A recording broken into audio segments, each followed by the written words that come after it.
Quando Sartre, o filósofo francês, escreve que o sofrimento que falamos nunca é o mesmo que sentimos, ele quer dizer que é possível forjar um pensamento, criar um pensamento, mas não um afeto. E no desenvolvimento da criança, ela já começa a tirar o foco, né? Ela perdeu o foco, a atenção no próprio instinto, no próprio afeto, para prestar atenção, voltar a atenção para que o que os adultos têm a dizer, né? Então ela começa a perder, deixar de ouvir os próprios instintos. Nas duas imagens nós vemos gavetas, né? Em cada gaveta é uma marca deixada pelo outro no corpo, né? Causando essa cisão entre pensamento e afeto, porque você está voltando a sua atenção para o outro. E quando você volta a atenção para o outro, corresponde à expectativa do outro, você perde contato com o próprio corpo. Começa a ver essa cisão, essa ruptura. O indivíduo então se torna vulnerável e objeto fácil de manipulação porque ele perde a espontaneidade e a autonomia. Em cada gaveta, eu me torno objeto, escravo, né, cativo do olhar do outro. Eu acabo ficando alienado, né? Você perde esse contato. Você perde a autonomia porque você não é mais movido pelo afeto. Você perdeu o contato, você se torna uma pessoa oca, vazia. Na mesma ideia ainda, no mesmo pintor, Dali, nós temos aqui à esquerda um corpo, né? A cabeça aparece lá em cima à direita, deformado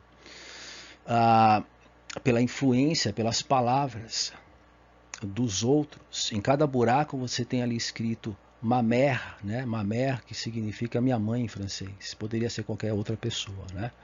Mas ali está escrita a palavra minha mãe, sendo repetida várias vezes. A cada marca vai deformando cada vez mais o corpo.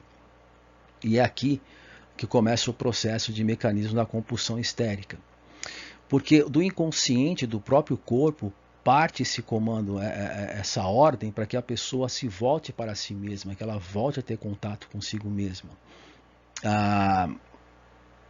E o que acontece aí é que essa forma de receber essa mensagem, ela tem que passar, ela tem que entrar na consciência, né? E o que acontece é uma ruptura, né? Que acaba ocorrendo uma ruptura porque essa mensagem que tem que passar a entrar na consciência, ela é bloqueada. Ela é bloqueada por influência do superego, que é a moral.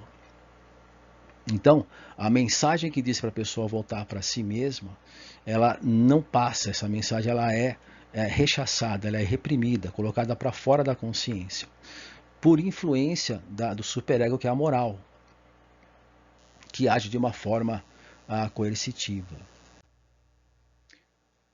Então, do inconsciente parte essa ordem, essa ideia para a consciência, ela exige essa ruptura, né, das conexões das pessoas, dos grupos.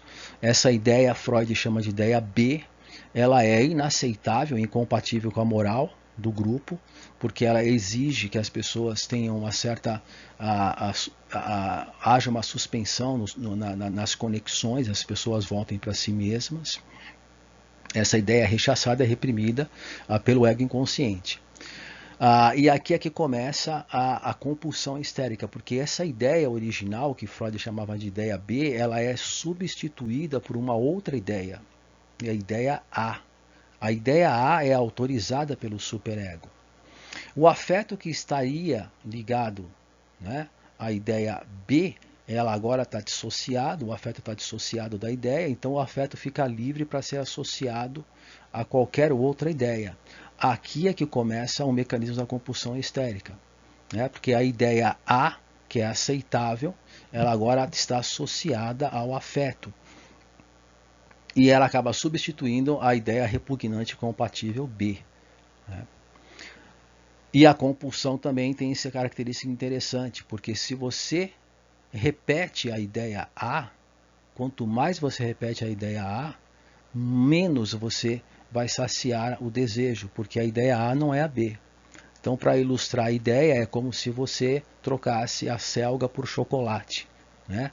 A selga é incompatível, foi reprimido, o chocolate é aceitável, passou pelo superego. Quanto mais chocolate você come, mais você vai comer, porque chocolate não é a ideia original.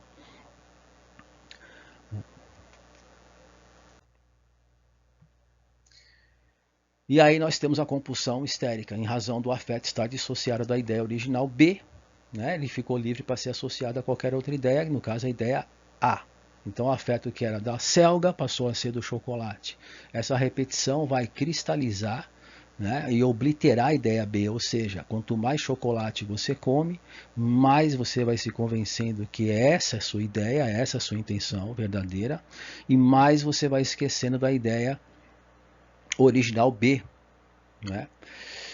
Então, em outras palavras, aí é necessário esse desprendimento, que a ideia do inconsciente, né, sempre manda, sempre pronta para irromper, né, invadir a consciência.